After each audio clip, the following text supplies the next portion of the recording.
45살의 강도겸은 명절 다음 날 저녁 본가 거실 소파 끝에 앉아 있었습니다.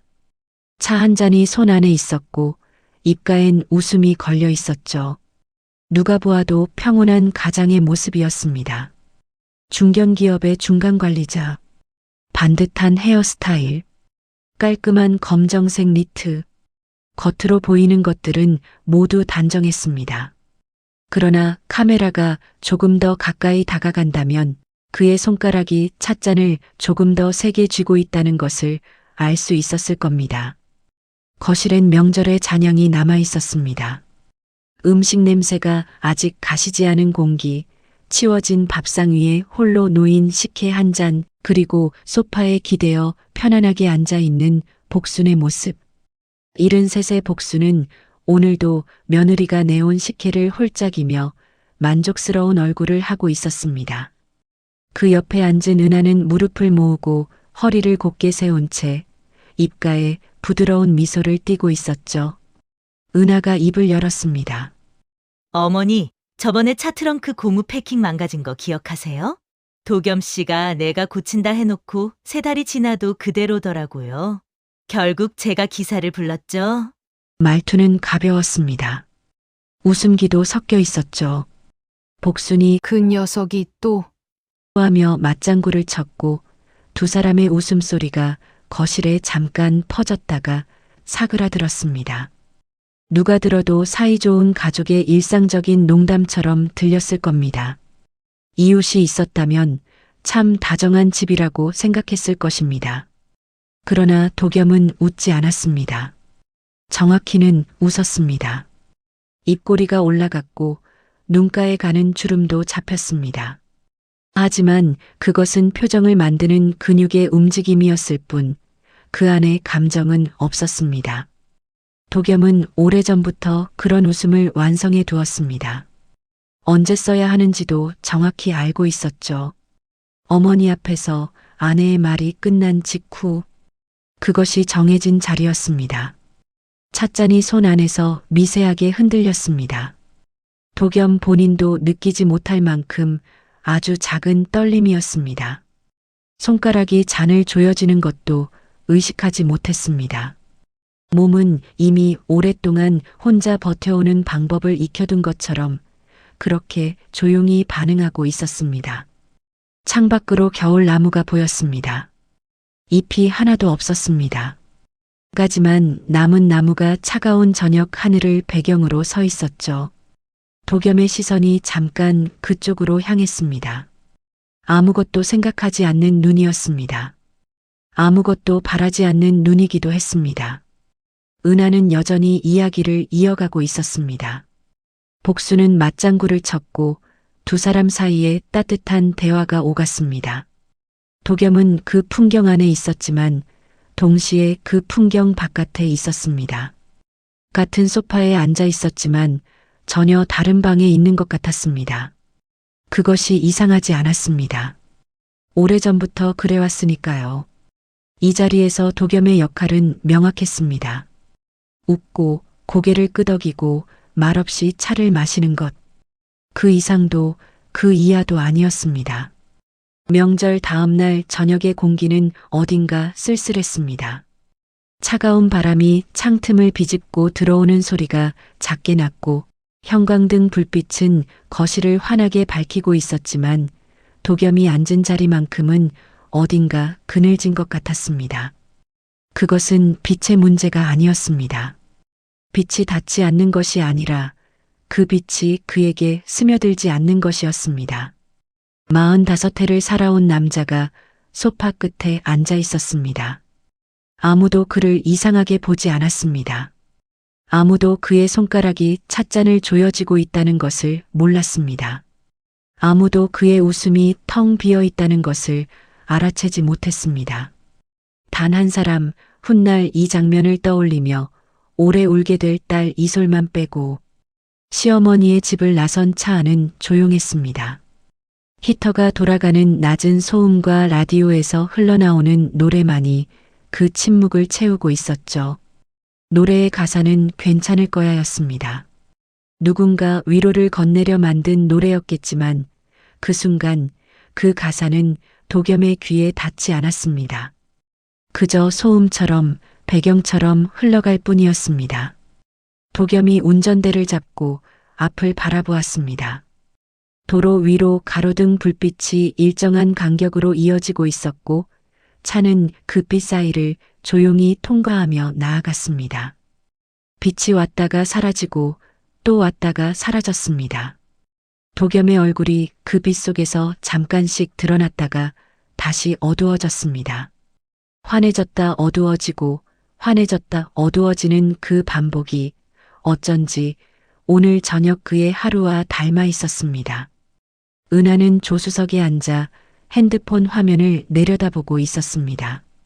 손가락이 화면을 스크롤하는 소리가 작게 났습니다. 무언가를 확인하는 듯 했고 이따금 입술이 작게 움직이기도 했습니다. 그녀에게 오늘 저녁은 이미 끝난 일이었습니다. 시어머니 집에서의 시간, 나눈 대화들, 그리고 그 자리에서 꺼낸 이야기들. 은하에게 그것들은 그냥 하루의 한 부분이었고 이제 핸드폰을 들여다보며 다음 일을 생각할 시간이었습니다. 도겸이 앞을 보며 입을 열었습니다. 아주 조용하게. 그 얘기 꼭 어머니한테 해야 했어. 은하가 핸드폰에서 눈을 들지 않은 채 대답했습니다.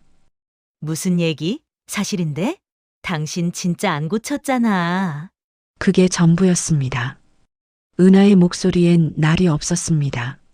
언성도 높지 않았고 비꼬는 기색도 없었습니다. 그냥 사실을 말하는 사람의 목소리였습니다. 그리고 그것이 오히려 도겸의 가슴 어딘가를 깊이 찌르고 들어왔습니다. 날카로운 것은 저항할 수 있습니다. 피하거나 막거나 맞서거나. 그러나 아무렇지 않은 것에는 저항할 방법이 없습니다. 그것은 그냥 스며듭니다. 오늘처럼 또 어제처럼 그리고 15년 전부터 그래온 것처럼. 도겸은 더 말하지 않았습니다. 더 말할 말이 없어서가 아니었습니다. 어디서부터 시작해야 할지 몰랐기 때문이었습니다. 트렁크 패킹 하나로 시작해서 어디까지 가야 하는 이야기인지 그 끝이 어디인지 도겸 자신도 알 수 없었습니다. 그래서 그냥 입을 닫았습니다. 오래전부터 익숙하게 해온 방식으로 창밖으로 도시의 밤이 흘러갔습니다. 편의점 간판, 아파트 불빛, 횡단보도를 건너는 사람들의 실루엣. 세상은 아무 일 없다는 듯 돌아가고 있었습니다. 도겸은 그 풍경을 바라보면서도 사실은 아무것도 보고 있지 않았습니다. 눈은 열려 있었지만 시선은 어딘가 더 깊은 곳을 향하고 있었죠. 스스로도 설명할 수 없는 피로감이 온몸에 쌓여 있었습니다. 잠을 못 잔 것도 아니고 특별히 힘든 일이 있었던 것도 아닌데 그냥 무거웠습니다. 오늘 하루가, 이 차 안이, 이 침묵이. 라디오에서 노래가 바뀌었습니다. 이번엔 빠른 박자의 경쾌한 멜로디였습니다. 그 소리가 차 안의 무게와 어울리지 않아 오히려 더 이상하게 느껴졌습니다. 은하는 여전히 핸드폰을 보고 있었고 도겸은 여전히 앞을 보며 운전하고 있었습니다.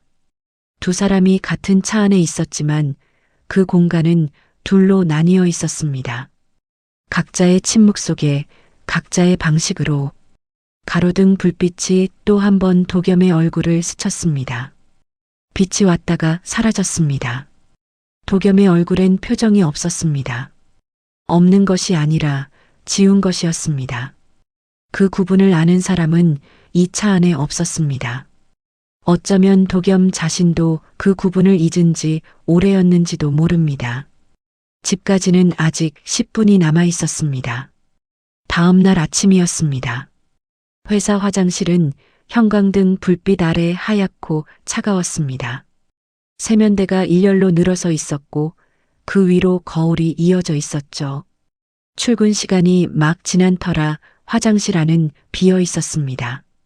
수도꼭지에서 물이 떨어지는 소리만 작게 났고 환풍기가 낮게 돌아가는 소음이 그 위에 깔려 있었습니다. 누군가 서둘러 다녀간 듯 세면대 한쪽에 물기가 남아 있었지만 그것을 신경 쓰는 사람은 없었습니다. 도겸이 세면대 앞에 서 있었습니다. 칫솔을 손에 들고 있었습니다. 치약 거품이 입안에 있었죠. 그런데 손이 멈춰 있었습니다. 양치질을 하다가 멈춘 것이 아니라 어느 순간부터 손이 움직이지 않고 있었던 것입니다. 도겸은 그것을 의식하지 못했습니다. 그냥 거울을 보고 있었습니다. 거울 속의 자신을 바라보고 있었습니다. 5초가 지났습니다. 10초가 지났습니다. 거울 속 남자는 45살이었습니다. 헤어스타일은 단정했고 셔츠 깃은 반듯하게 세워져 있었습니다. 어디를 보아도 흠잡을 데 없는 직장인의 아침이었죠. 그런데 도겸은 그 얼굴을 보면서 이상한 감각을 느꼈습니다. 낯설었습니다. 분명히 매일 아침 보는 얼굴인데 오늘은 그 얼굴이 자신의 것이라는 느낌이 흐릿했습니다. 거울 속 남자가 자신인 것은 알았습니다. 하지만 그 남자가 어떤 사람인지는 선뜻 대답할 수 없었습니다. 손이 떨렸습니다. 아주 조금이었습니다. 칫솔을 쥔 손가락 끝이 미세하게 흔들렸죠. 도겸은 그것도 처음엔 알아채지 못했습니다. 그러다 손끝에 감각이 느껴지자 비로소 시선을 내려다보았고 자신의 손을 보았습니다. 왜 떨리는지 몰랐습니다. 설명이 되지 않았습니다. 전날 밤 잠을 충분히 잤고 아침도 먹었고 몸이 아픈 것도 아니었습니다. 그런데 손이 떨렸습니다. 그냥 이유 없이. 도겸이 칫솔을 내려놓았습니다. 그리고 두 손으로 세면대 가장자리를 잡았습니다. 손바닥에 차가운 도기의 감촉이 전해졌고 그 차가움이 오히려 조금 안정감을 주었습니다. 숨을 한번 들이쉬었습니다. 내쉬었습니다. 거울을 다시 보았습니다. 속으로 중얼거렸습니다. 나 요즘 왜 이러지? 대답은 없었습니다. 화장실은 조용했고 형광등은 변함없이 하얀 빛을 내리쏘고 있었습니다. 그 빛 아래서 도겸의 얼굴은 조금 창백해 보였습니다. 눈 아래 그늘이 생각보다 짙었고 입술에는 혈색이 없었습니다. 도겸은 그것을 보면서도 어떤 조치를 취할 생각을 하지 않았습니다. 그냥 보았습니다. 오래. 그때 화장실 문이 열렸습니다. 오다인이었습니다. 38살의 다인은 손에 파우치를 들고 들어오다가 세면대 앞에 선 도겸을 보고 걸음을 멈추었습니다.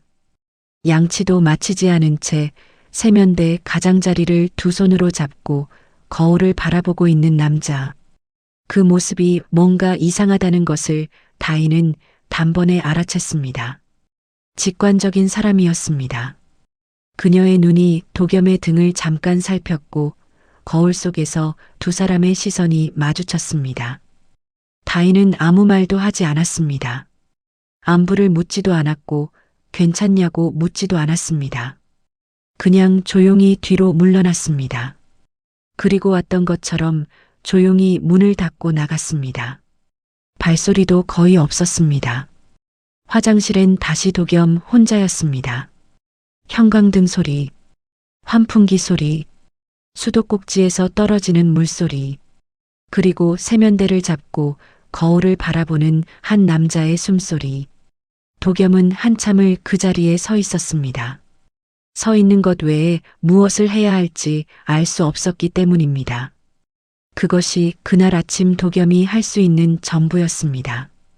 같은 날 낮이었습니다. 도겸이 회사 화장실 거울 앞에서 무너질 듯 서 있던 그 시각, 여은아는 자신의 학원 원장실에서 전화기를 귀에 대고 있었습니다. 목소리는 안정적이었습니다. 또렷하고 차분했으며 어디 하나 흔들리는 구석이 없었죠. 창밖으로 학원 건물 앞 골목이 보였고 점심을 먹으러 나가는 직장인들의 발걸음이 빠르게 지나쳤습니다. 원장실 안은 따뜻했습니다. 잘 정돈된 책상, 반듯하게 꽂힌 서류들, 그리고 그 중심에 앉아 있는 은하. 모든 것이 제자리에 있었고 은하 역시 자신의 자리에 완벽하게 앉아 있었습니다. 통화가 끝났습니다. 은하가 전화기를 내려놓으며 짧게 숨을 내쉬었습니다. 피곤한 기색이 없지는 않았지만 그것은 유능한 사람 특유의 피로였습니다. 너무 많은 일을 잘 해내는 사람만이 갖는 그런 종류의 지침이었죠. 은하는 잠깐 어깨를 돌리고 나서 다시 서류 쪽으로 시선을 옮겼습니다.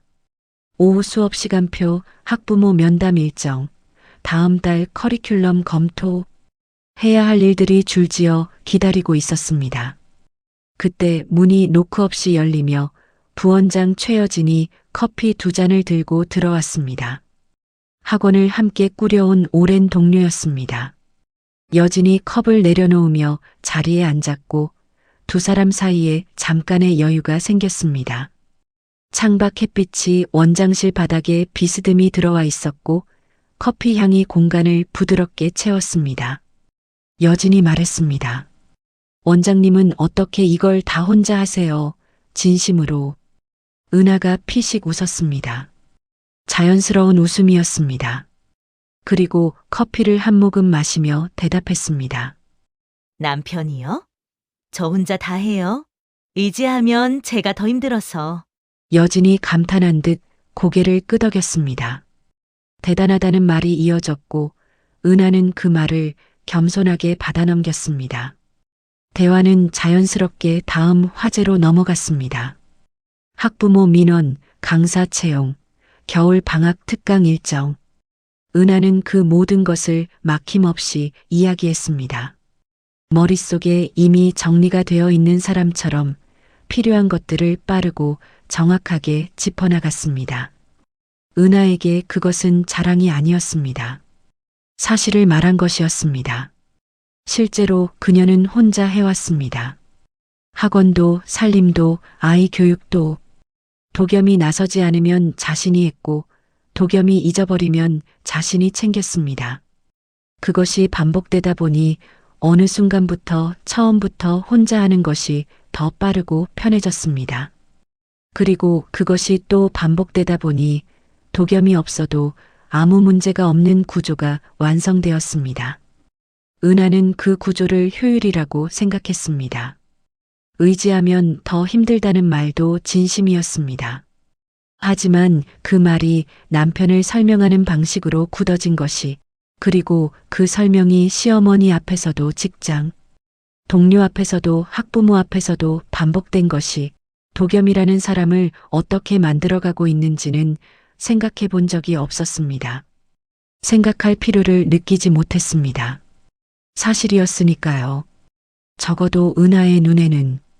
여진이 자리를 뜨고 나서 원장실에 다시 혼자가 된 은하는 서류를 펼쳤습니다. 볼펜이 종이 위를 미끄러졌습니다. 창밖 햇빛은 조금씩 기울고 있었고 학원 복도에서 수업 준비를 하는 강사들의 발소리가 들렸습니다. 은하는 고개를 들지 않았습니다. 할 일이 많았고 시간은 언제나 부족했습니다. 오늘도 그녀는 완벽하게 자신의 자리를 지키고 있었습니다. 그러나 그 자리가 누군가의 자리를 지워가며 만들어진 것이라는 사실은 아직 아무도 말해주지 않았습니다. 그날 밤 도겸은 안방 침대에 누웠습니다.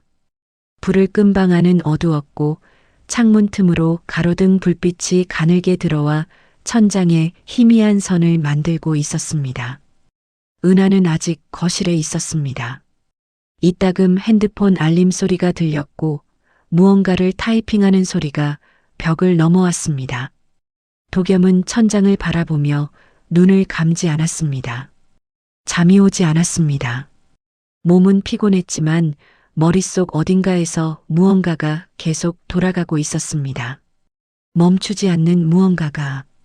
그리고 기억들이 왔습니다. 첫 번째 기억은 결혼 3년 차였습니다. 봄이었고 시어머니 집 거실엔 창문을 통해 따뜻한 햇살이 들어오고 있었습니다. 도겸은 그날 출근길에 넘어져 바지에 흙이 묻었고 퇴근 후 어머니 집에 들렀을 때 그 얘기를 꺼낸 것은 은하였습니다. 웃음기 섞인 목소리로 오늘 이 사람이 길에서 넘어졌다고요. 어머니. 다 큰 어른이 넘어지는 것도 웃기지만 일어나서 하는 첫마디가 바지 걱정이었다고요. 복순이 웃었습니다. 도겸도 따라 웃었습니다. 괜찮아. 가족끼리 하는 농담이겠지. 그렇게 생각했습니다. 그때는 정말 그렇게 생각했습니다. 두 번째 기억은 결혼 8년 차였습니다. 이솔의 초등학교 입학식 날이었습니다. 교실 문 앞에서 담임 교사가 부모에게 인사를 건넸고 은하가 환하게 웃으며 악수를 했습니다. 그리고 자연스럽게 말했습니다. 아빠가 좀 답답한 면이 있어서 제가 다 챙겨야 해요. 웃음이 섞인 말이었습니다. 교사도 웃었습니다. 그 자리에 있던 다른 학부모들도 가볍게 웃었죠. 도겸은 미소를 지었습니다.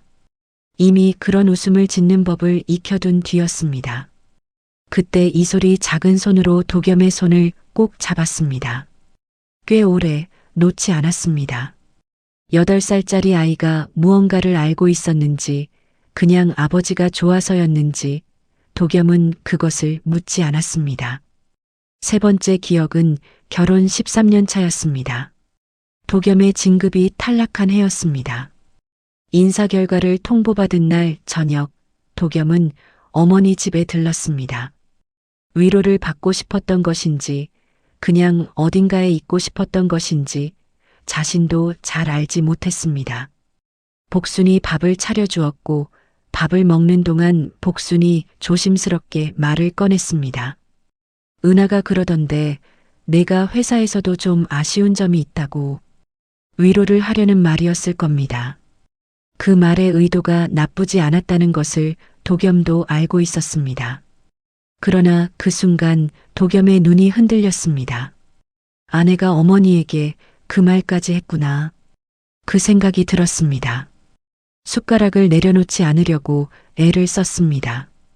표정을 무너뜨리지 않으려고 애를 썼습니다. 그리고 해냈습니다. 그날도 웃으며 밥을 다 먹었습니다. 어두운 천장을 바라보며 도겸은 그 3가지 기억을 순서대로 떠올렸습니다. 처음엔 농담이었고, 다음엔 습관이었고, 나중엔 사실처럼 굳어져 있었습니다. 그 사이 어딘가에서 도겸 스스로도 믿기 시작했습니다. 나는 좀 부족한 사람이구나. 아내가 다 챙겨야 하는 사람이구나. 어머니도 그렇게 알고 있고, 이솔의 선생님도 그렇게 알고 있고, 어쩌면 회사 사람들도 그렇게 생각하고 있겠구나. 믿음은 그렇게 만들어집니다. 누군가 강요하지 않아도 오랫동안 같은 말을 같은 방식으로 반복해서 들으면 어느 날부터 그것이 사실처럼 느껴지기 시작합니다. 그리고 사실처럼 느껴지면 그에 맞게 살게 됩니다. 나서지 않고 주장하지 않고 웃으며 받아넘기고 조용히 자리를 지킵니다. 그것이 자신의 자리라고 생각하면서 가로등 빛이 만든 천장의 희미한 선이 바람에 흔들리는 나무 그림자에 의해 조금씩 움직이고 있었습니다. 도겸은 그것을 바라보았습니다. 오래 거실에서 들리던 소리가 멈췄습니다.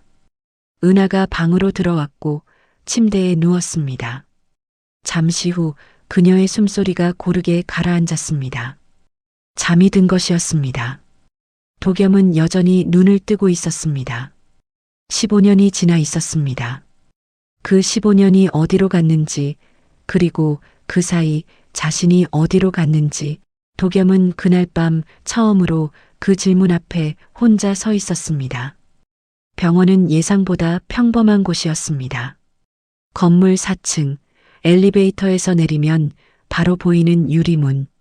문 옆에 작은 간판이 붙어 있었고 간판엔 정신건강의학과라는 글자가 단정하게 적혀 있었습니다.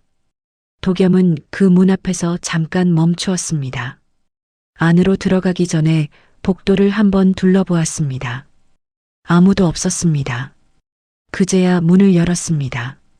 대기실은 조용했습니다. 창가 쪽으로 의자들이 놓여 있었고 그 위에 서너 명의 사람들이 각자의 방식으로 시간을 보내고 있었습니다. 핸드폰을 보는 사람, 눈을 감고 있는 사람, 창밖을 바라보는 사람. 누구도 서로를 보지 않았습니다. 도겸은 접수를 마치고 번호표를 받았습니다. 번호표를 쥔 손이 살짝 땀에 젖어 있었습니다.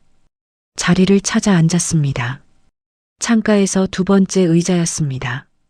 잡지가 테이블 위에 놓여 있었습니다. 도겸이 손을 뻗어 한 권을 집어들었습니다. 펼쳤습니다.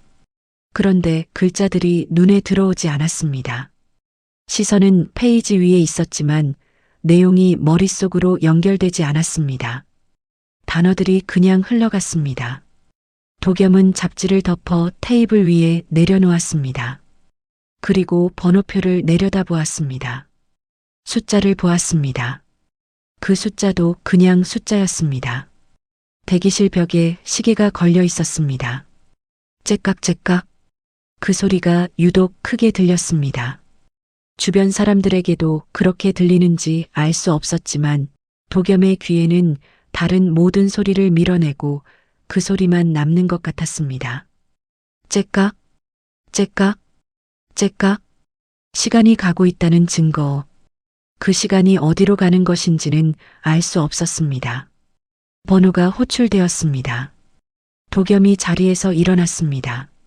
진료실 문을 열고 들어가자 흰 가운을 입은 의사가 모니터를 바라보다가 고개를 들었습니다. 중년의 의사였습니다. 안경 너머의 눈이 차갑지 않았습니다.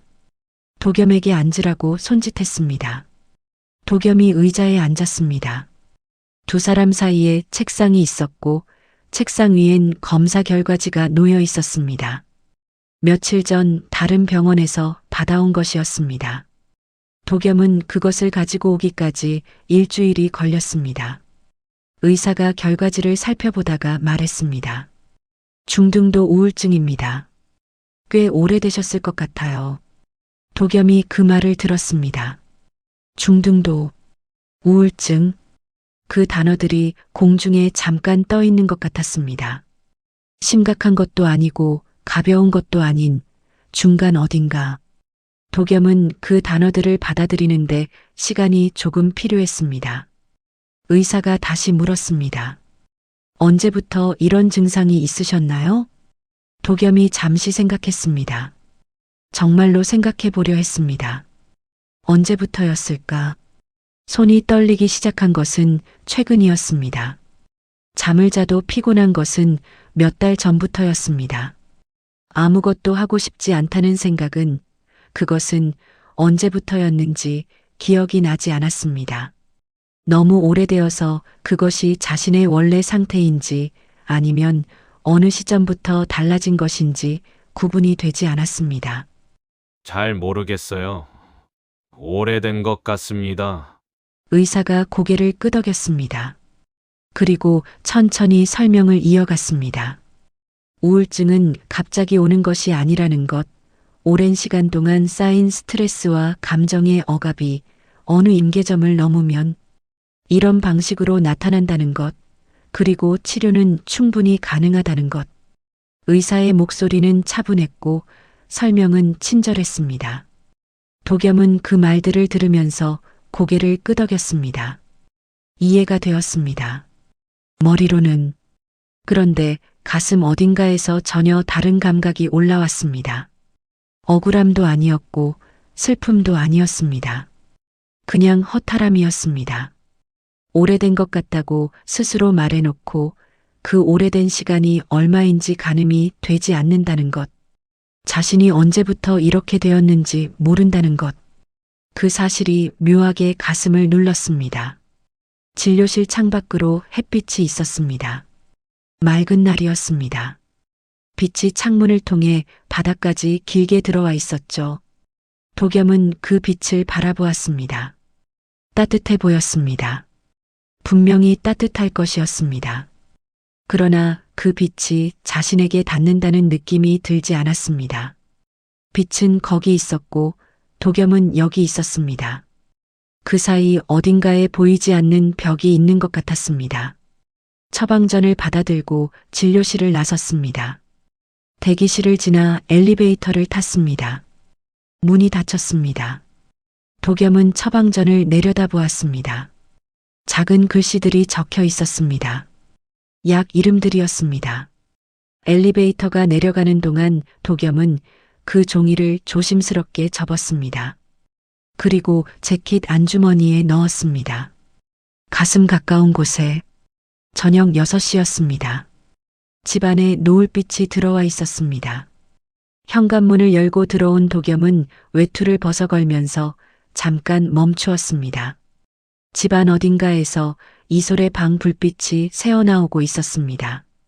거실엔 아무도 없었고 은하는 아직 귀가 전이었습니다. 부엌에서 밥솥이 보온 중이라는 신호음이 낮게 울렸습니다. 도겸은 부엌으로 가지 않았습니다. 소파에 앉지도 않았습니다. 그냥 현관 앞에 잠깐 서 있었습니다.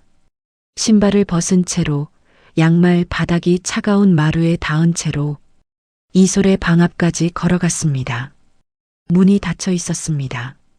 문틈 아래로 불빛이 새어나오고 있었고 이어폰을 꽂고 음악을 듣는 듯한 작은 소리가 희미하게 들렸습니다. 도겸이 문을 두드렸습니다. 가볍게 2번. 안에서 잠깐의 정적이 흘렀고 이솔의 목소리가 들렸습니다. 들어오세요. 도겸이 문을 열었습니다. 이솔은 책상 앞에 앉아 있었습니다. 이어폰을 한쪽 귀에서 빼며 아버지를 돌아보았습니다. 19살의 이솔은 도겸을 많이 닮아 있었습니다. 눈매가 그랬고 조용히 무언가를 관찰하는 태도가 그랬습니다. 방 안은 단정했습니다. 책들이 반듯하게 꽂혀 있었고 책상 위엔 필기 도구들이 가지런히 놓여 있었습니다. 창문 너머로 저녁 하늘이 보였습니다. 주황빛이 아직 남아 있었지만 그 끝에서부터 어둠이 천천히 번지고 있었습니다. 도겸이 이솔의 침대 끝에 앉았습니다. 오늘 학교 어땠어? 라고 물으려다가 그냥 잠시 아무 말도 하지 않았습니다. 이솔도 말을 먼저 꺼내지 않았습니다. 두 사람 사이에 조용한 시간이 흘렀습니다. 부자지간의 어색함이 아니었습니다. 서로가 서로를 충분히 알고 있는 사람들 사이의 침묵이었습니다. 도겸이 입을 열었습니다. 뭔가 말을 꺼내보려 했습니다. 오늘 병원에 다녀왔다는 말, 처방전을 받아왔다는 말, 그 말들이 목구멍 어딘가에 있었습니다. 그러나 나오지 않았습니다. 대신 습관처럼 웃으려 했습니다. 입꼬리를 올리려는 순간 이솔이 먼저 말했습니다. 아빠, 웃지 마. 억지로 웃는 거 나 다 알아. 도겸이 굳었습니다. 입꼬리가 멈췄습니다. 이솔의 눈이 아버지를 바라보고 있었습니다. 피하는 눈이 아니었습니다. 오래 보아온 사람의 눈이었습니다. 도겸은 그 눈을 마주보면서 아무 말도 할 수 없었습니다. 딸에게 들켰습니다. 15년 동안 아무에게도 들키지 않은 것을 19살짜리 딸에게. 이솔이 의자를 돌려 아버지 쪽을 완전히 마주보았습니다. 그리고 조금 낮은 목소리로 말을 이었습니다. 나 어릴 때부터 봤어. 엄마가 할머니 앞에서 아빠 얘기할 때 아빠 얼굴 나만 봤는데. 방 안에 침묵이 내려앉았습니다. 창밖의 주황빛이 조금 더 어두워졌습니다. 도겸은 이솔의 말을 듣고 시선을 내려깔았습니다. 마루 바닥이 보였습니다. 이솔의 말은 짧았지만 그 안에 담긴 시간은 짧지 않았습니다. 나만 봤는데. 그 말이 도겸의 가슴 한가운데에 조용히 박혔습니다. 아무에게도 들키지 않으려 했던 것이 가장 어린 사람에게 가장 오래 보여지고 있었습니다. 이솔의 눈에 눈물이 고였습니다. 흘러내리지는 않았습니다. 그냥 눈 안에 고여 있었습니다. 도겸도 눈이 뜨거워지는 것을 느꼈습니다. 두 사람은 한동안 아무 말도 하지 않았습니다. 말이 필요하지 않았습니다. 이미 충분한 것이 전해졌기 때문이었습니다.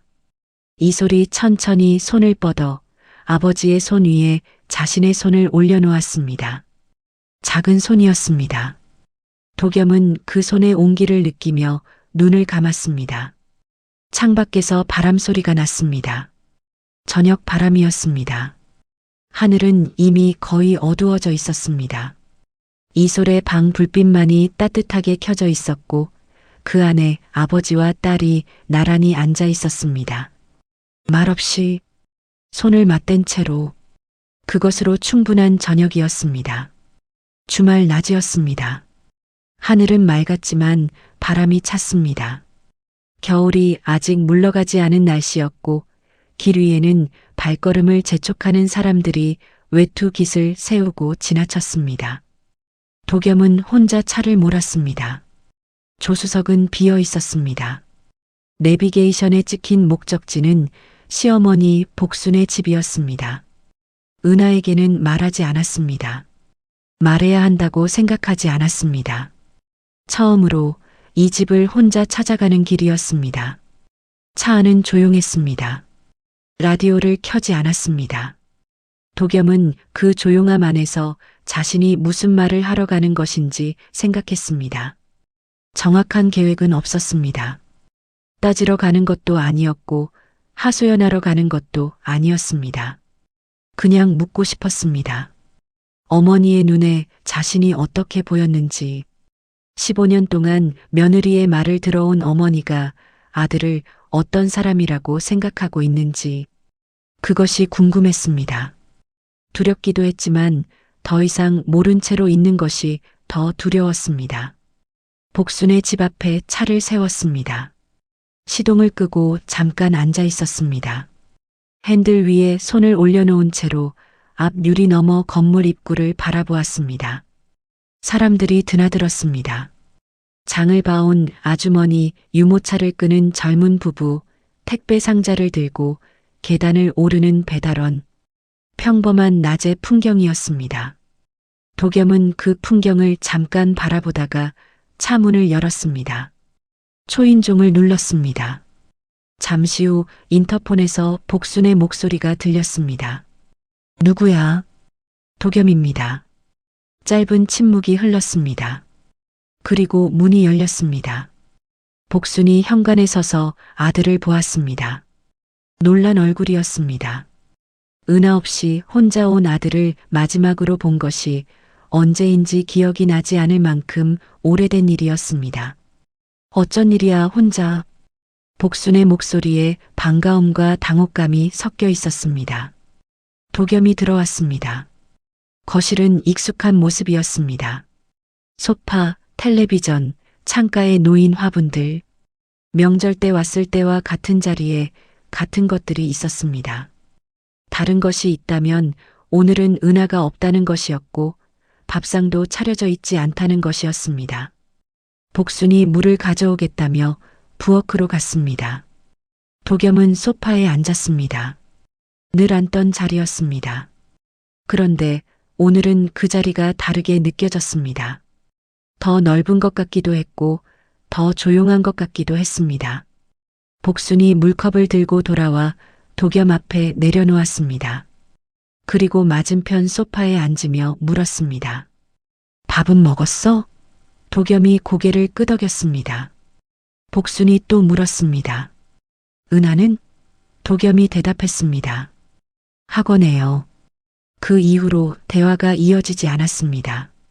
복순이 텔레비전을 켤까 하다가 멈추었습니다. 아들의 분위기가 달랐습니다. 뭔가를 말하러 온 사람의 눈이었습니다. 복순은 기다렸습니다. 도겸이 물컵을 두 손으로 감쌌습니다. 따뜻했습니다. 그 온기를 느끼며 잠깐 시선을 내려다보았다가 천천히 고개를 들어 어머니를 바라보았습니다. 평소와 다른 눈이었습니다. 웃지 않는 눈이었습니다. 15년 동안 이 집에서 항상 웃고 있던 아들이 오늘은 웃지 않았습니다. 어머니, 제가 무능하다고 생각하세요? 복순의 손에서 물컵이 기울 뻔했습니다. 황급히 잡았습니다. 얼굴이 굳었습니다. 그런 말을 들을 준비가 되어 있지 않았습니다. 한 번도 아들에게서 이런 말을 들어본 적이 없었습니다. 무슨 소리야, 갑자기. 복순의 목소리가 떨렸습니다. 도겸이 멈추지 않았습니다. 은하가 어머니한테 제 얘기 얼마나 많이 했어요? 복순이 입을 열려다 닫았습니다. 다시 열려다 또 닫았습니다.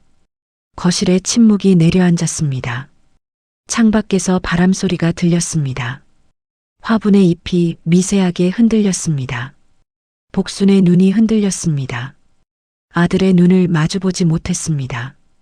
그 침묵이 대답이었습니다. 복순이 15년 동안 며느리에게서 들어온 말들이 그 말들을 들을 때마다 마음 한편이 불편했으면서도 한 번도 붙잡지 않았던 그 순간들이 지금 이 거실에서 아들의 질문 앞에 고스란히 펼쳐지고 있었습니다. 도겸은 대답을 재촉하지 않았습니다. 기다렸습니다. 그 침묵을 견뎌냈습니다. 오랫동안 침묵을 견디는 훈련이 되어 있는 사람처럼 조용히 어머니를 바라보았습니다. 복순의 눈가가 붉어졌습니다. 아들의 눈이 낯설었습니다. 그리고 그 낯설미, 사실은 자신이 아들을 오래 제대로 보지 않았다는 것을 말해주고 있었습니다. 침묵은 길었습니다. 거실 시계가 째까기는 소리가 그 침묵 사이로 일정하게 끼어들었습니다. 복수는 무릎 위에 손을 올려놓은 채 시선을 내리깔고 있었습니다. 손등에 세월의 주름이 깊었습니다. 73의 손이었습니다. 그 손이 미세하게 떨리고 있었습니다. 도겸은 기다렸습니다. 재촉하지 않았습니다. 어머니가 말할 준비가 될 때까지 그냥 그 자리에 앉아 있었습니다. 창밖으로 겨울 햇살이 거실 바닥에 비스듬히 들어와 있었고 화분 위에 먼지 한 점이 빛을 받아 반짝였다가 사라졌습니다. 복순이 천천히 입을 열었습니다. 목소리가 낮았습니다. 평소의 복순이 아니었습니다. 며느리를 살뜰히 챙기고 손녀 이솔의 성적을 걱정하고 명절마다 음식을 넉넉히 차리는 그 씩씩한 목소리가 아니었습니다.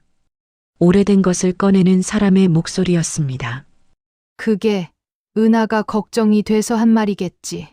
도겸이 고개를 끄덕였습니다. 부정하지 않았습니다. 은하의 의도가 나쁘지 않았다는 것을 도겸도 알고 있었습니다. 그것을 따지러 온 것이 아니었습니다. 도겸이 조용히 다시 물었습니다. 어머니 눈엔 제가 어떻게 보였어요? 솔직하게요. 복순이 그 말에 시선을 들었습니다. 아들의 눈과 마주쳤습니다. 그리고 다시 내려깔았습니다. 복순은 생각했습니다. 15년 동안 며느리에게서 들어온 말들을 도겸이 차 고무 패킹을 고치지 않았다는 것, 회사에서 아쉬운 점이 있다는 것, 집안일을 잘 챙기지 않는다는 것. 하나하나는 사소한 말이었습니다. 그러나 그것들이 쌓이면 한 사람의 윤곽이 만들어졌습니다. 복순의 머릿속에 그려진 아들의 윤곽은 언제부터인가 며느리가 그려준 선을 따라가고 있었습니다. 그것을 지금 이 순간 처음으로 알아챘습니다. 나는 네가 괜찮은 줄 알았다. 도겸이 그 말을 들었습니다. 괜찮은 줄 알았다. 그 말이 공중에 잠깐 떠 있었습니다. 도겸은 눈을 감았습니다. 잠깐이었습니다. 그리고 다시 떴습니다. 괜찮아 보이도록 15년을 버텼으니까요. 그렇게 보이는 것이 자신의 역할이라고 생각했으니까요. 그 역할을 너무 잘 해낸 나머지 가장 가까운 사람조차 속아버린 것이었습니다. 복순의 눈가가 붉어졌습니다. 눈물이 고였지만 흘러내리지 않으려고 애를 쓰는 것이 보였습니다. 복순은 원래 잘 우는 사람이 아니었습니다. 그런 복순의 눈가가 붉어지는 것을 보면서 도겸은 이상하게도 마음이 가라앉는 것을 느꼈습니다. 화가 나지 않았습니다. 어머니를 탓하고 싶지 않았습니다. 그냥 오래된 무언가가 이 거실에서 천천히 풀리는 것 같은 느낌이었습니다. 단단하게 묶여있던 것이 매듭이 조금씩 느슨해지는 것 같은 복순이 손등으로 눈가를 닦았습니다. 그리고 한동안 말이 없다가 낮게 말했습니다. 내가 잘못했구나. 도겸이 고개를 저었습니다. 어머니 잘못이 아니에요. 그 말이 진심이었습니다. 도겸은 누구의 잘못을 확인하러 온 것이 아니었습니다. 다만 어머니의 눈에 자신이 어떤 사람이었는지를 알고 싶었습니다. 그리고 이제 알았습니다. 괜찮은 줄 알았다는 것을. 그 말이 슬프면서도 어딘가 해방감을 주었습니다. 모르는 것보다는 아는 것이 나았습니다. 두 사람은 한동안 말없이 앉아 있었습니다. 거실 시계가 계속 째깍였습니다. 햇살이 조금씩 기울었습니다. 화분 위에 빛이 이동했습니다. 복순이 일어나 부엌으로 가더니 따뜻한 차를 가져왔습니다. 아무 말 없이 도겸 앞에 내려놓았습니다. 도겸이 그 차를 받아들었습니다. 두 손으로 감쌌습니다. 따뜻했습니다. 아까 물컵보다 더 따뜻했습니다. 복순이 자리에 다시 앉으며 아들을 바라보았습니다. 오늘따라 아들의 얼굴이 새롭게 보였습니다. 45살이 된 아들의 얼굴. 주름이 생겼고 눈가에 피로가 쌓여 있었습니다. 언제 이렇게 됐나 싶었습니다. 명절마다 보면서도 정작 제대로 본 적이 없었다는 것을 복수는 오늘 처음으로 알았습니다. 나레이터의 목소리가 조용히 깔렸습니다. 강복수는 그날 15년 동안 자신이 관객석에 앉아 있었다는 것을 알았습니다. 무대 위에서 벌어지는 일을 보면서 한 번도 무대 위로 올라가 확인해 보지 않았다는 것을, 그리고 그 관객석의 침묵이 아들에게는 동의처럼 느껴졌을 수도 있다는 것을. 도겸이 시어머니 집을 나선 것은 오후 늦은 시간이었습니다. 해가 기울기 시작했고 도로 위로 차들의 헤드라이트가 하나둘 켜지기 시작했습니다. 도겸은 차에 오르면서 핸드폰을 확인했습니다. 은하에게서 문자가 와 있었습니다. 오늘 저녁 늦게 들어간다는 내용이었습니다. 도겸은 그 문자를 읽고 핸드폰을 주머니에 넣었습니다. 답장을 보내지 않았습니다. 차 시동을 걸었습니다. 그리고 집으로 향했습니다. 집에 도착했을 때 이솔은 방에 있었고 거실은 조용했습니다. 도겸은 외투를 벗어 걸고 소파에 앉았습니다. 불을 켜지 않았습니다. 저녁빛이 창을 통해 들어오고 있었고 그 빛만으로 거실이 희미하게 밝았습니다. 도겸은 그 어스름 속에 앉아 기다렸습니다. 무엇을 기다리는지 정확히 알고 있었습니다. 현관문 소리가 났습니다. 은하였습니다. 가방을 내려놓으며 거실을 보았습니다. 불이 꺼진 거실에 도겸이 앉아 있었습니다. 은하가 멈추었습니다. 불 켜야지 라고 말하며 스위치를 올렸습니다. 거실이 환해졌습니다. 도겸이 눈을 깜빡였습니다. 은하가 소파 맞은편에 앉으며 핸드폰을 꺼냈습니다. 오늘도 확인할 것들이 있었습니다. 그 순간 도겸이 외투를 벗지 않은 채로 은하를 바라보며 입을 열었습니다. 은하야, 나한테 왜 그랬어? 은하의 손이 멈추었습니다. 핸드폰 화면을 보던 시선이 천천히 올라왔습니다. 도겸의 얼굴을 보았습니다. 평소와 달랐습니다. 웃지 않았습니다. 눈이 흔들리지 않았습니다. 그냥 바라보고 있었습니다. 은하가 핸드폰을 소파 위에 내려놓았습니다. 내가 뭘 어쨌는데? 목소리가 평소보다 조금 낮았습니다. 도겸이 한 걸음 앞으로 다가앉았습니다. 어머니 앞에서, 항상 어머니 앞에서. 은하의 눈썹이 조금 올라갔습니다. 트렁크 패킹 얘기야? 그게 뭐가 어때서? 사실인데. 당신 진짜 안 고쳤잖아. 목소리에 날이 없었습니다. 방어적이지도 않았습니다. 그냥 사실을 말하는 사람의 목소리였습니다. 그것이 오히려 도겸의 가슴을 더 깊이 눌렀습니다. 아무렇지 않다는 것이, 그것이 당연하다는 것이. 도겸이 멈추지 않았습니다. 오늘은 멈추지 않기로 했습니다. 사실이더라도 왜 하필 어머니 앞에서 15년 동안 왜 항상 어머니 앞에서였어? 은하가 입을 열려다 멈추었습니다. 처음 받아보는 질문이었습니다. 도겸이 이런 식으로 따진 적이 없었습니다. 15년 동안 한 번도. 은하는 잠깐 무언가를 생각하는 것처럼 보였습니다. 그러나 그것은 반성이 아니라 대응을 찾는 것이었습니다. 당신이 안 하니까 내가 말하는 거잖아. 내가 다 챙겨야 하니까. 은하의 목소리가 조금 높아졌습니다. 억울하다는 기색이 섞여 들어왔습니다. 도겸이 숨을 한번 들이쉬었습니다. 그리고 말했습니다. 천천히, 또렷하게. 나 우울증 진단받았어. 거실에 침묵이 내려앉았습니다. 은하의 얼굴에서 표정이 잠깐 사라졌습니다. 빠르게 되찾으려 했지만 그 찰나의 공백이 도겸의 눈에 들어왔습니다. 은하가 말했습니다. 우울증? 언제? 도겸이 대답했습니다. 며칠 됐어. 은하가 잠깐 말이 없었습니다. 그러다 말했습니다. 그게 나랑 무슨 상관이야.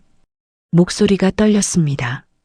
상관없다는 말을 하면서 목소리가 떨린다는 것을 은하 자신은 알아채지 못하는 것 같았습니다. 도겸이 대답하지 않았습니다. 더 설명하지 않았습니다. 이미 할 말을 했습니다. 처음으로, 15년 만에 처음으로 이 거실에서 자신의 언어로 말했습니다. 그것으로 충분했습니다. 도겸이 자리에서 일어났습니다. 안방 쪽으로 걸어갔습니다. 등 뒤로 은하가 앉아있는 거실이 있었습니다. 아무 소리가 나지 않았습니다. 은하가 아무것도 하지 않고 있다는 것을 도겸은 알 수 있었습니다. 안방 문을 닫았습니다. 침대에 걸터 앉았습니다. 손을 내려다 보았습니다. 떨리지 않았습니다. 오늘 처음으로 손이 떨리지 않았습니다. 이솔의 방은 조용했습니다. 책상 위 스탠드만 켜져 있었고 그 좁은 빛 아래 교재가 펼쳐져 있었습니다. 이솔은 이어폰을 양쪽 귀에 꽂고 앉아 있었습니다. 음악이 흘렀습니다. 이솔은 가끔 그런 음악을 들었습니다. 생각이 너무 많아질 때, 머릿속을 잠재우고 싶을 때, 오늘이 그런 날이었습니다. 거실에서 아버지의 목소리가 들렸습니다. 이솔이 이어폰 볼륨을 줄였습니다. 의도한 것이 아니었습니다. 손이 먼저 움직였습니다. 아버지의 목소리가 낯설게 들렸기 때문이었습니다. 낯설다는 것은 처음 듣는다는 뜻이 아니었습니다. 오래 잊고 있었다는 뜻이었습니다. 이솔은 이어폰을 한쪽 귀에서 뺐습니다. 방문 너머로 소리가 더 선명하게 들어왔습니다. 도겸의 목소리가 들렸습니다. 은하야, 나한테 왜 그랬어? 이솔이 굳었습니다. 교재 위에 올려놓았던 손이 멈추었습니다. 심장이 한 박자 빠르게 뛰었습니다. 아버지가 저런 말을 하는 것을 들어본 적이 없었습니다. 한 번도. 이솔이 천천히 의자를 돌렸습니다. 방문 쪽을 바라보았습니다. 문은 닫혀 있었고 문틈 아래로 거실의 불빛이 가늘게 새어 들어오고 있었습니다. 어머니의 목소리가 들렸습니다. 도겸의 목소리가 다시 들렸습니다. 사실이더라도 왜 하필 어머니 앞에서 15년 동안 왜 항상 어머니 앞에서였어? 이솔의 눈이 커졌습니다. 손이 떨렸습니다. 무서워서가 아니었습니다. 정확히는 무서움과 안도가 동시에 밀려오는 감각이었습니다. 가슴이 조여드는 것 같으면서도 어딘가에서 무언가가 풀리는 것 같은 이상한 느낌. 이솔은 의자에서 일어나 방바닥에 천천히 내려앉았습니다. 무릎을 세우고 두 팔로 감싸 안았습니다. 그 자세로 문 쪽을 바라보았습니다. 아버지의 목소리가 계속 들렸습니다. 낮고 또렷한 목소리였습니다. 흔들리지 않는 목소리였습니다. 이솔은 그 목소리를 들으면서 눈을 감았습니다. 기억이 왔습니다. 아주 어릴 때의 기억이었습니다. 5살쯤이었을 겁니다. 아버지가 이솔을 어깨에 올려놓고 거실을 걷던 날이었습니다. 이솔이 까르르 웃었고 도겸이 그 웃음에 맞장구 치며 낮고 따뜻하게 웃던 목소리. 그 목소리와 지금 문 너머에서 들리는 목소리가 같았습니다. 오랫동안 어딘가에 묻혀 있다가 오늘 다시 나온 목소리였습니다. 이솔의 눈에서 눈물이 흘러내렸습니다. 입술을 꽉 깨물었습니다. 소리가 나면 안 된다고 생각했습니다. 이 순간을 방해하고 싶지 않았습니다. 아버지가 처음으로 저 거실에서 제 목소리를 내고 있는데 그것을 방해하고 싶지 않았습니다. 이솔은 무릎을 더 꽉 껴안았습니다. 거실에서 도겸의 마지막 말이 들렸습니다. 나 우울증 진단받았어. 그리고 침묵이 왔습니다. 이솔이 눈을 떴습니다. 천장을 바라보았습니다. 스탠드 빛이 천장에 둥근 원을 만들고 있었습니다. 그 원이 흔들리지 않고 고요히 있었습니다. 이솔은 그것을 바라보며 길고 조용한 숨을 내쉬었습니다. 발소리가 들렸습니다. 도겸이 안방 쪽으로 걸어가는 소리였습니다. 안방 문이 닫혔습니다. 거실이 다시 조용해졌습니다. 이솔은 한동안 그 자세 그대로 바닥에 앉아 있었습니다. 일어날 생각을 하지 않았습니다. 지금 이 자리에 이 감각 안에 조금 더 있고 싶었습니다. 문틈 아래로 새어 들어오는 거실의 불빛이 이솔의 발끝에 닿아 있었습니다. 따뜻하지 않은 빛이었지만 이솔에게는 오늘 밤 그 빛이 따뜻하게 느껴졌습니다. 이어폰을 완전히 빼서 책상 위에 올려놓았습니다. 음악이 필요하지 않았습니다. 오늘 밤은 이 집의 소리를 듣고 싶었습니다. 아버지의 목소리가 남아있는 이 거실의 공기를 조금 더 느끼고 싶었습니다. 새벽 3시였습니다. 집안은 완전히 조용했습니다. 안방에서는 도겸의 고른 숨소리가 났고 이솔의 방 불빛은 이미 꺼져 있었습니다. 거실 창문 너머로 아파트 단지의 가로등이 서 있었고 그 불빛이 커튼 틈을 비집고 들어와 주방 바닥에 가늘고 긴 선을 만들었습니다. 그 선이 은하의 발끝 가까이에 닿아 있었습니다. 은하는 주방 식탁에 앉아 있었습니다. 불을 켜지 않았습니다. 냉장고에서 새어나오는 희미한 불빛만이 어둠 속에서 그녀의 옆 얼굴을 가늘게 밝히고 있었습니다. 컵이 앞에 있었지만 식어 있었습니다. 마시지 않았습니다. 그냥 두 손으로 감싸고 있었습니다. 온기가 이미 빠져나간 컵이었지만 손을 떼지 않았습니다. 은하는 도겸이 안방으로 들어간 이후 오래 거실에 앉아 있었습니다. 핸드폰을 집었다가 내려놓았습니다. 텔레비전을 켰다가 바로 껐습니다. 무언가를 하려 했지만 아무것도 되지 않았습니다. 머릿속에서 도겸의 목소리가 계속 맴돌았습니다. 나 우울증 진단받았어. 그 말이 맴돌았습니다. 그 말보다 더 오래 맴도는 말도 있었습니다. 15년 동안 왜 항상 어머니 앞에서였어? 은하는 그 질문에 대답하지 못했습니다. 대답을 찾지 못해서가 아니라 대답하려는 순간 뭔가가 막혔습니다. 그 막힘이 무엇인지 새벽 3시의 주방에서도 정확히 알 수 없었습니다. 그냥 막혔습니다. 평소 같았으면 논리적으로 정리했을 것입니다. 내가 다 챙겨야 했으니까, 사실이었으니까, 어머니도 아셔야 하니까. 그런데 오늘 밤은 그 논리들이 입 밖으로 나오지 않았습니다. 새벽 주방에서는 그 논리들이 설득력을 잃었습니다. 은하가 자리에서 일어났습니다. 찬장 아래 서랍을 열었습니다. 손이 익숙하게 안쪽을 더듬었습니다. 오래된 것들이 들어있는 서랍이었습니다. 이솔의 유치원 시절 그림, 도겸과 처음 여행 갔을 때 산 엽서, 그리고 낡은 사진첩 하나. 은하가 그 사진첩을 꺼냈습니다. 식탁 위에 올려놓았습니다. 냉장고 불빛 아래서 표지가 희미하게 보였습니다. 한동안 그것을 내려다보다가 천천히 펼쳤습니다. 결혼식 사진이었습니다. 첫 페이지에 크게 인화된 사진. 두 사람이 나란히 서 있었습니다. 은하는 하얀 드레스를 입고 있었고 도겸은 검은 턱시도를 입고 있었습니다. 은하의 시선이 자신의 얼굴을 지나 도겸의 얼굴로 옮겨갔습니다. 도겸이 웃고 있었습니다. 지금과는 다른 눈빛이었습니다. 환했습니다. 당당했습니다. 무언가를 기대하는 사람의 눈빛이었습니다. 앞으로 펼쳐질 것들이 좋을 것이라고 믿는 사람의 눈이었습니다. 은하의 손가락이 그 사진 위에서 멈추었습니다. 다음 페이지를 넘기지 못했습니다. 그 눈빛을 보고 있었습니다. 오래 보았습니다. 식탁 위 어둠 속에서 냉장고 불빛 하나에 의지해서 그 눈빛을 들여다보았습니다. 그 눈빛이 언제부터 사라졌는지 생각해 보려 했습니다. 정확한 시점이 떠오르지 않았습니다. 서서히였습니다. 아주 조금씩, 너무 천천히여서 눈치채지 못했습니다. 속에서 말이 올라왔습니다. 소리내어 말하지 않았습니다. 그냥 마음속에서 올라왔습니다.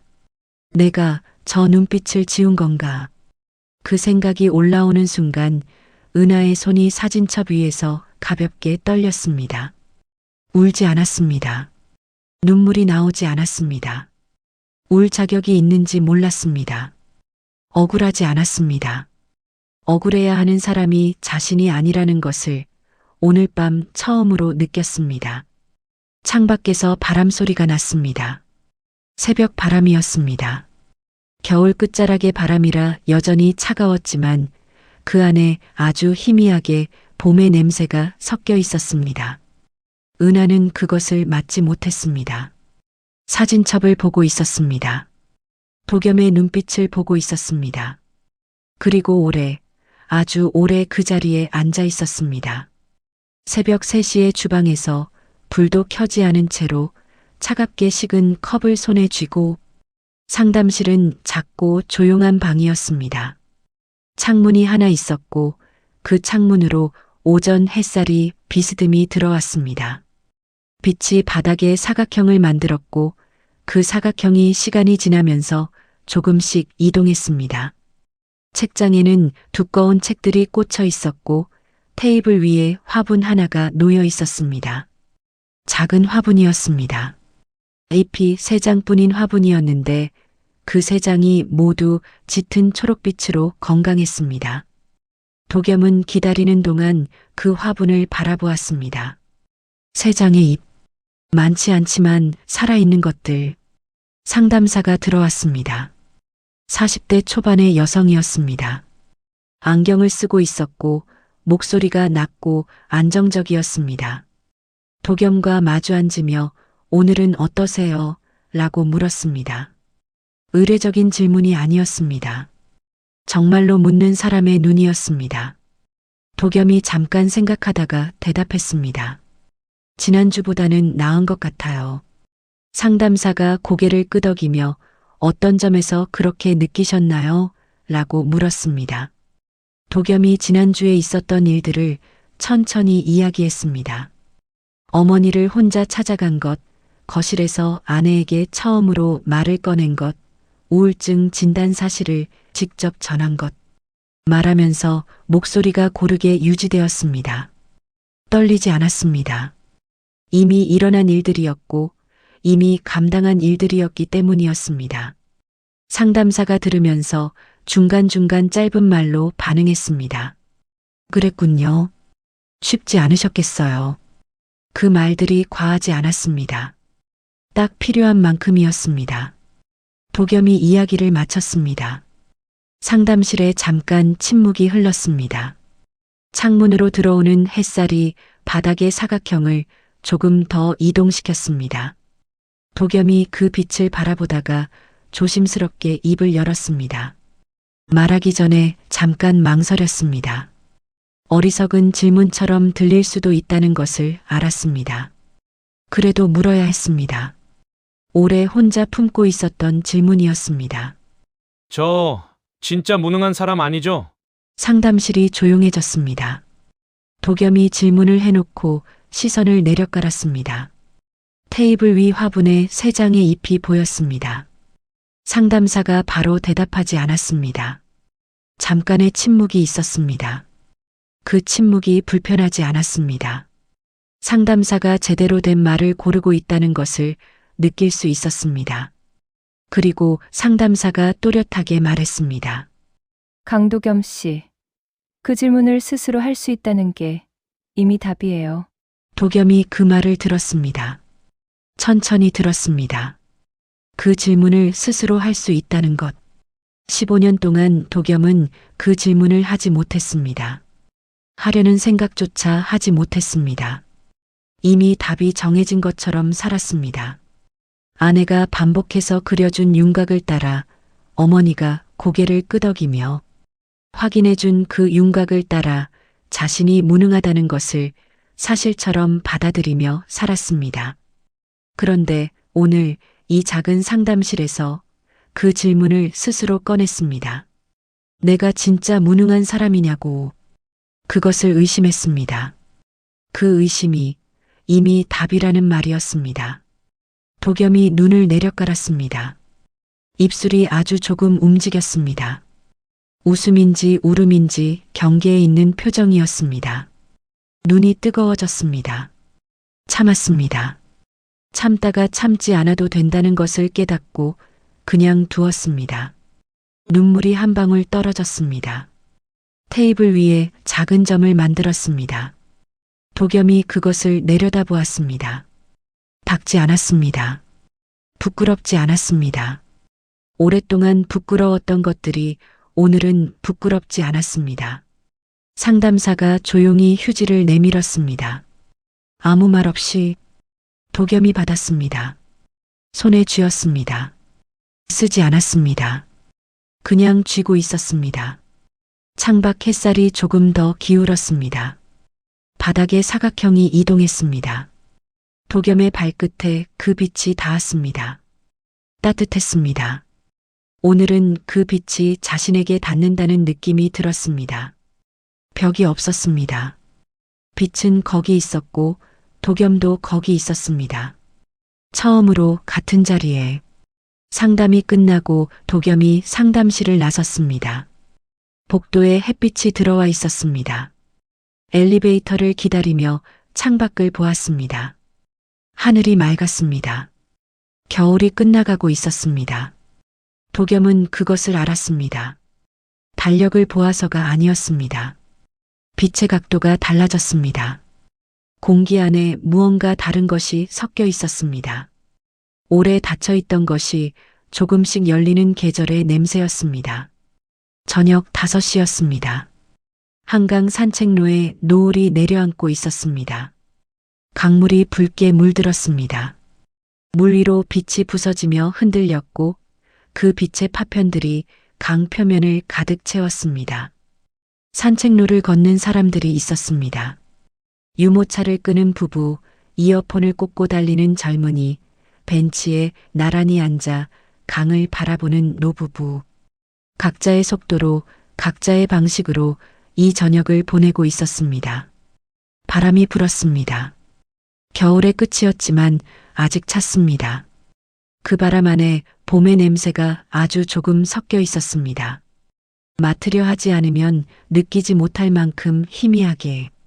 도겸과 이솔이 나란히 걷고 있었습니다. 이솔이 먼저 나가자고 했습니다. 저녁을 먹고 나서 아버지 방 앞에 와 노크를 했습니다. 한강 갈래요? 라고 물었습니다. 도겸이 잠깐 놀란 얼굴을 했습니다.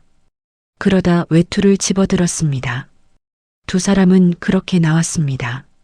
버스를 타고 한강 입구에 내렸고 산책로로 들어섰습니다. 은하는 집에 있었습니다. 아무것도 묻지 않았습니다. 두 사람이 나가는 것을 보면서 아무 말도 하지 않았습니다. 처음에는 말이 없었습니다. 두 사람이 나란히 걸으면서 강을 바라보았습니다. 발걸음이 맞았습니다. 의식한 것이 아니었습니다. 아버지와 딸의 걸음이 자연스럽게 같은 속도로 이어졌습니다. 산책로 옆 나무들이 가지 끝에 아주 작은 새순을 틔우고 있었습니다. 눈에 잘 띄지 않았지만 가까이 보면 분명히 거기 있었습니다. 겨울을 버텨낸 가지 끝에서 아주 조심스럽게 돋아나고 있는 것들이었습니다. 이솔이 먼저 말을 꺼냈습니다. 강을 보면서 말했습니다. 아버지를 직접 바라보지 않았습니다. 그것이 오히려 도겸에게 편했습니다.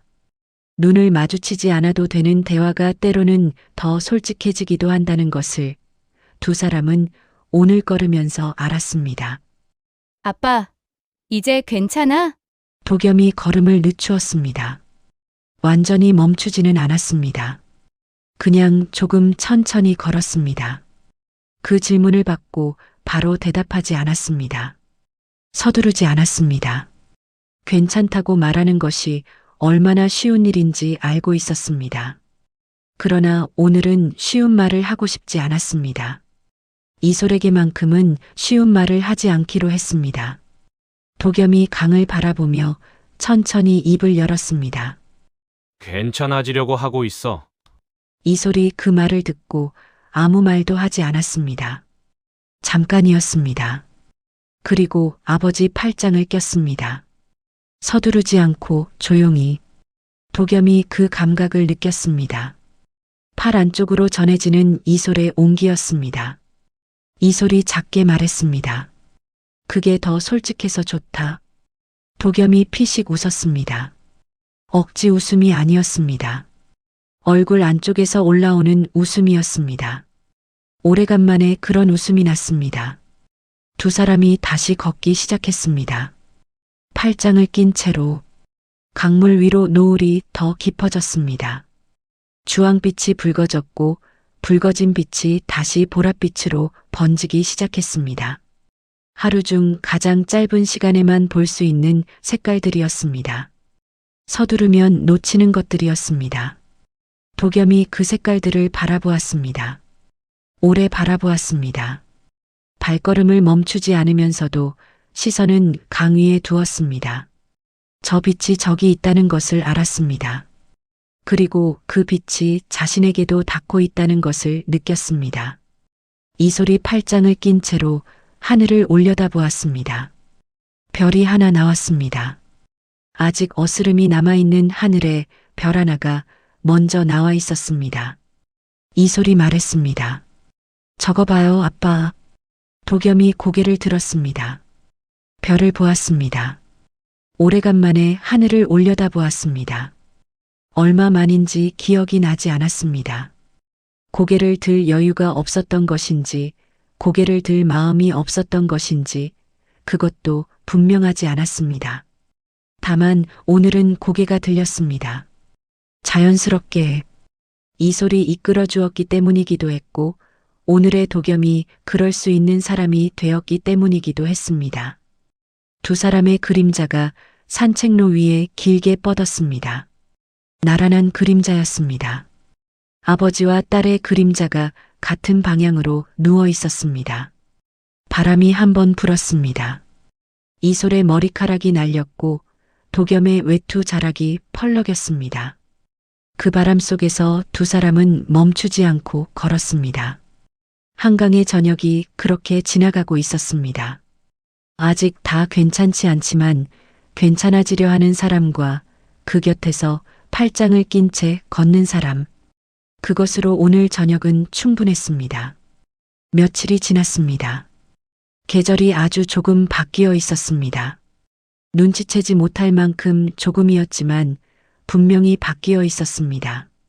아침 공기가 달랐습니다.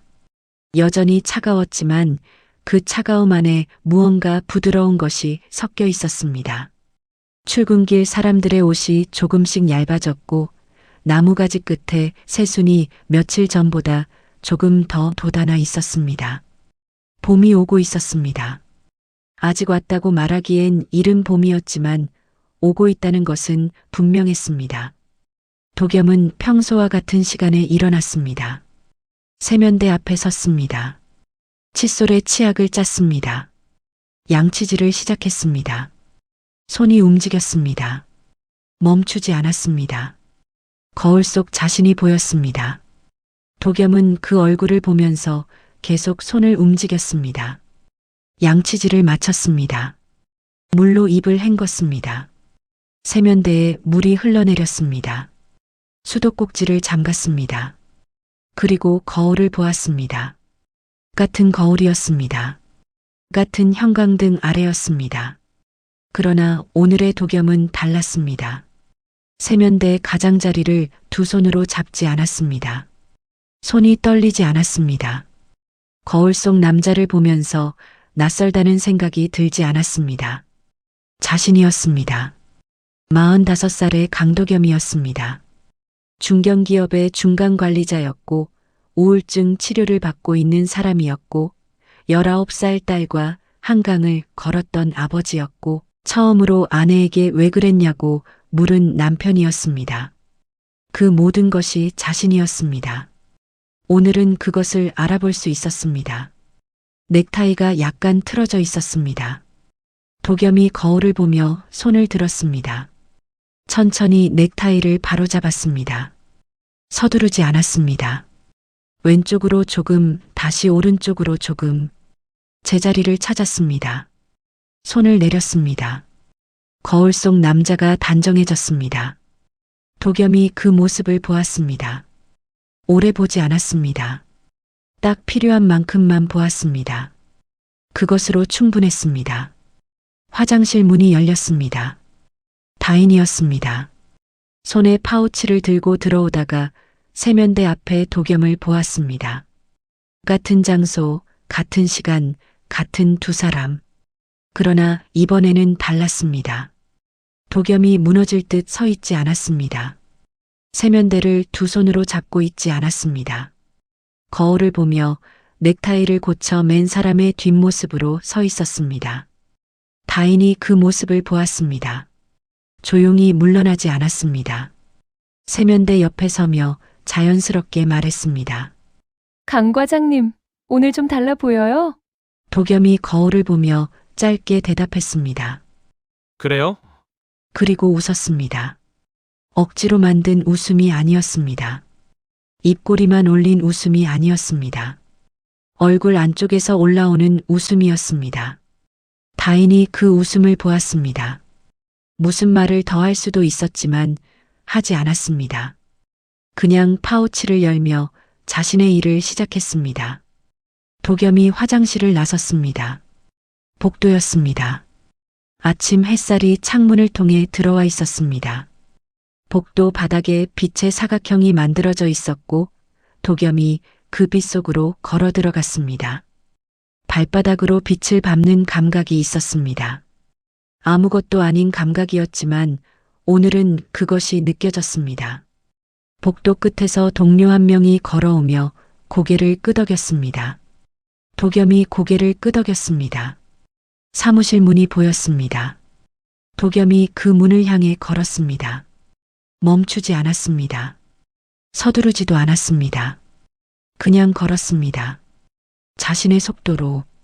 나레이터의 목소리가 조용히 깔렸습니다. 차분하고 또렷한 목소리였습니다. 우울증은 갑자기 오지 않습니다. 오랫동안 아주 조금씩 쌓입니다. 누군가의 말 한마디가 쌓이고 반복된 눈빛이 쌓이고 아무도 알아채지 못하는 침묵이 쌓입니다. 그리고 그렇게 쌓인 것들이 어느 날 한 사람의 내부를 조용히 무너뜨립니다. 강도겸이 그랬습니다. 15년이었습니다. 그러나 회복도 그렇게 옵니다. 갑자기 오지 않습니다. 딸의 손이 쌓이고 어머니의 침묵이 쌓이고 상담실에서 흘린 눈물 한 방울이 쌓이고 한강 저녁에 별빛이 쌓입니다.